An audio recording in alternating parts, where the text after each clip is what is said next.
অনেক সময় অনেক কিছু আমাদের হাবভাবে বুঝে নিতে হয়। এখন এই হাবভাব জিনিসটা কি? প্রায় কাছাকাছি বলা যায় চালচলন, রকম সকম। সেসব কথা থাক, আমরা এই হাবভাব নিয়ে আজকে একটু পড়ি। হাবভাব দুটো শব্দ, একটি হাব এবং একটি ভাব।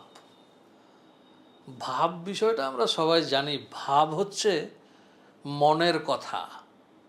আপনার মনের গোপনে কি চলছে, আপনি আনন্দে আছেন নাকি দুঃখে আছেন, নাকি মানসিক কোনো চাপে আছেন, আপনার বাইরে সেটা ফুটে ওঠে, আপনার মুখে সেটা ফুটে ওঠে। ওই জন্য বলা হয় মুখ মনের আয়না। আর সেখান থেকে আমরা ধারণা করার চেষ্টা করি যে আপনার মনের অন্দরমহলে কি চলছে। আর এই নিয়ে আমাদের নিত্য খেলা। আমরা অন্যের ভাব বোঝার চেষ্টা করি এবং নিজের ভাব গোপন রাখার চেষ্টা করি।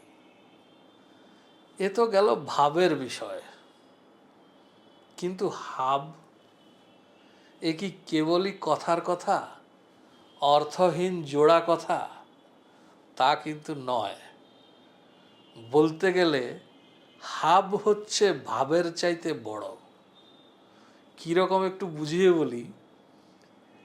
ভাব যেরকম মানুষ গোপন করতে চায়, হাব গোপন করার জিনিস নয়, হাব প্রকাশ করার জিনিস। এবং হাব একেবারে পুরোপুরি স্ত্রীলোকেদের ব্যাপার, পুরুষের হাব হয় না। হাব কি জিনিস? হাব হচ্ছে কোনো নারী তার প্রেমাস্পদকে বা প্রেমিককে বা তার কামনার পুরুষকে, তার কামনার কথা। নারী সম্পর্কে একটা কথা প্রচলিত আছে, বুক ফাটে তো মুখ ফোটে না।